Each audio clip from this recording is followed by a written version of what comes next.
as autistic people, what we maybe as children kind of identified with most were animals.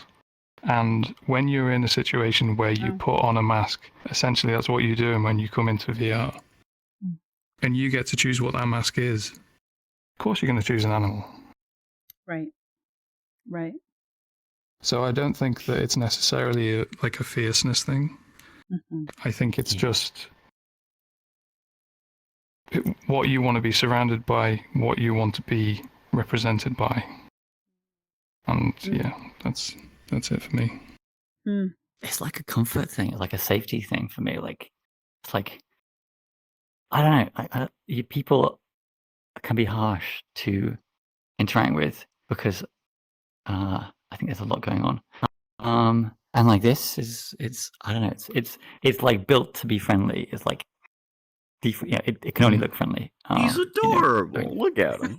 Yeah. And like that matches like how I want to be perceived, but also like it helps me interact with other people, I suppose. And yeah, but I think trolls, you know, like I think there's an element of like they see this character that wants to be friendly to them and like looks friendly to them, and I think that's when they can, like, obviously that they don't want to engage with that, but like it's a real benefit, because I mean, I imagine they probably do have similar amount of issues sort of socializing if they're in that position, and like it's like, oh, there's this kind of pathway here that I can see that maybe it never been open to me before. Like this is like friendly character, and like, okay, maybe I should stop beating up on this situation, and I think that's the furry aspect. I think is it's like built-in friendliness, which is disarming. You said something, Shadow, that I've thought about many times since you did in one of the videos for the troll project that I got of you. You said people who troll end up becoming furries most of the time, and then they fall into furry hell. And it's a common cycle. Because usually what happens is a troll comes into the community because they don't understand what this is. They don't understand the aspects of, as you said, friendliness, being with people that are like-minded, special, neurodivergent, if you will. And then they're like, hey, these people are getting along, they treat themselves nice, and then after a little bit of time, they get kind of forced into a corner, and they're like, should I be asshole, or should I find something that I actually enjoy? Interesting. I was learning sign language. When I sort of started this game, I was totally mute for a while. And so I whilst learning sign language, someone kind of took me from the sign world, and they took me here. I kind of didn't understand what they were trying to get at, but they took me around the back, and there's this like secret space that you can only get to, like if you know how to do the like jumps. And there was this friend of someone who only spoke Japanese, didn't speak English, but they were learning American Sign Language. And so we were able to have this conversation, like through this like mutual language, neither of us both had a spoken language that we could do. Yeah. And it was like really special. I'm like, we're sort of teaching each other things and learning about each other, and it's sort of it was sort of really so cool. Yeah. I think there's a missing invitation here for people to really feel like they can co-construct, they can collaborate, and they can have identity. That's something Curious talks about a lot, which is how do we give identity to each other? I think a lot of communities that struggle, they have a hard time giving identity to people. Yeah. Think of it as like hunger or thirst, or like the need for air. We have a need for identity, and people will say to themselves, like, do I matter? Do I matter to you? Do I exist, and do I exist to you? And I feel like a lot of communities out there, they don't think of those kind of questions. So whenever they have someone in who doesn't know about their community, they don't have people that reach out to them and like bring them in. So someone will come into a room, like an instance, and no one even looks at him.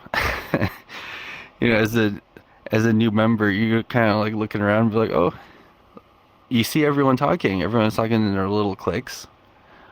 And it's like, how do I even approach a group? Because I don't want to be annoying, right? I don't want to just insert myself, because that's basically what trolls do, right? And those are the identity questions that helps me know how to get along here. And if any of those are not answered eventually as yes, it's going to grow a type of conflict or deficit in us. But when I come into a space and I don't matter to anybody and nobody approaches me, I've already lost the first question. And so you're not available to matter to me because I didn't matter to you and you were here first. It's a hard thing because I understand the culture in here does not do that. It does not oh, somebody came in new, we better go approach them. I get that. That's also not just VR chat. It's the worst in here, but most social apps are like that. My thing is, if you ever look at VR chat comes in to me personally, from what I've seen, it's a mix of people on Reddit, people on Twitter, people on YouTube, and those on 4chan.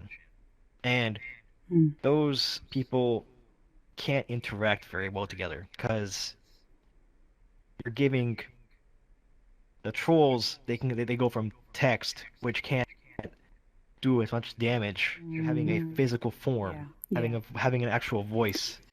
They could be a nuisance to somebody else. You're seeing them. They're in your face. Yeah. Yeah, it's interesting when you said about that troll asking you a question because he saw you as somebody who was kind enough to answer without judgment, is what it sounded like from what you said. And it's interesting because I don't know about you guys, but I've had more than one troll come up to me and specifically say something along the lines of, I'm doing a survey about furries. Mm-hmm. Yeah. And then not they're in an e-boy avatar or whatever. So obviously they want to engage and they've got questions but they want to pretend like it's not them asking. It's like when you go to a doctor and say, my friend's got a problem. They get to have that degree of separation by hiding behind this sort of phony survey. And of course, everybody sees through it. Not necessarily sees through it, but they see them as a troll and gives them a load of abuse in return, even though this guy's just kind of reaching out in the way that he knows how. Exactly. Do you think there's other options to support trolls? Kind of like that story you just told about helping your younger friend out in understanding social cues and helping him get his needs met differently? I mean, yes. I have seen more even younger people in here, and you can actually give them life advice. You've already been there and done that, especially at my age, and I'm pretty sure probably your age. And you can actually help them be more sociable in real life with other people. So I know a lot of people actually use VR chat to actually help their anxiety, their social anxiety, and they'll actually go to events with more and more people slowly, and they start to know people. Of course, sometimes it can be a negative, and then they start using VR chat as like a crutch. But in some cases, in a lot of cases, it can help people's social anxiety.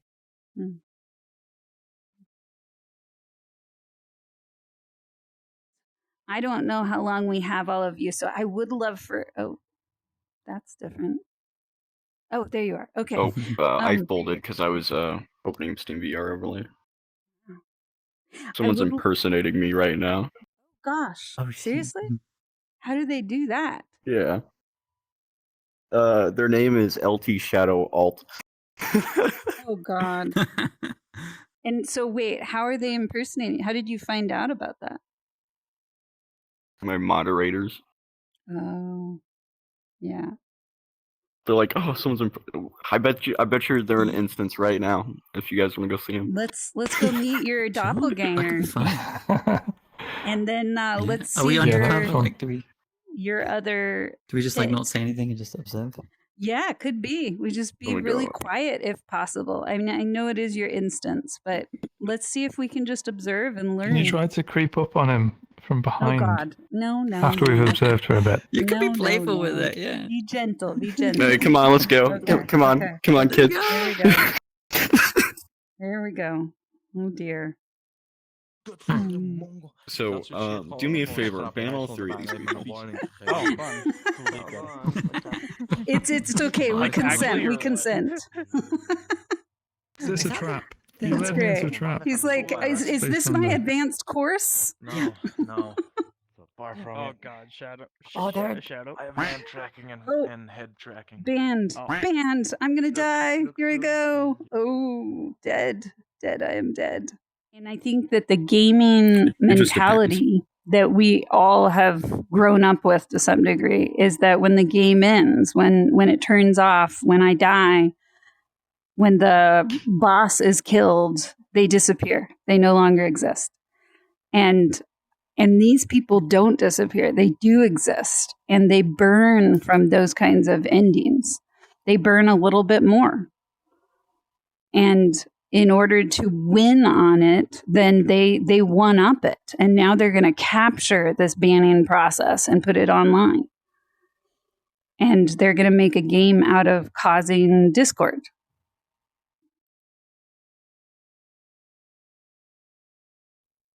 Oh, welcome back. Thank you, thank you. I'm going to change my size. I'm kind of giant, but Well, there we go. oh, there you go. Sort of. Oh.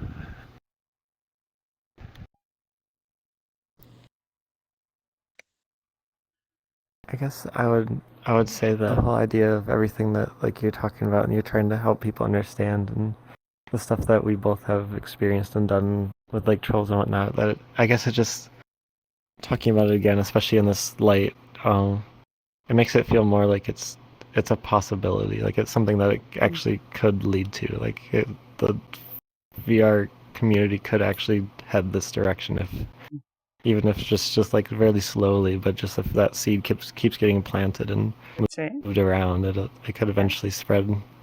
It kind of gives me more hope in a sense of like that it's a thing that could happen. Love that. And yay, that we can be part of that. Yeah. What about you, Panda?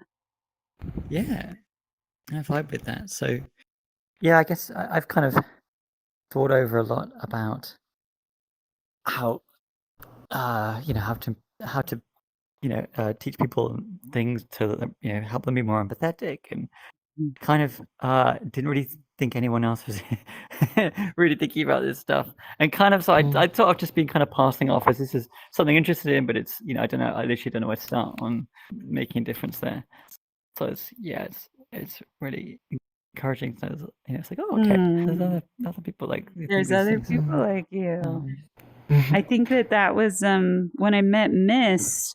I remember standing out here in the daytime and you saying like, I didn't know anybody else thought like this or could say these things. And I remember telling you, if we do, there's someone else.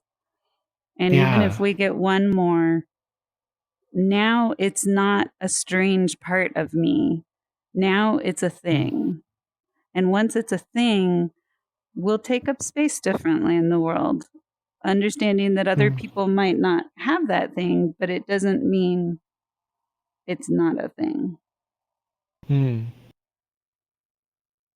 So that was the lovely part of this for me. I love it. Okay, so curl up into a ball. I'm so tiny compared to all of you giants. Wow. Okay, here we go. Look at our close-knit furry clan group. Aww. You're all so cute. Look at that. Okay.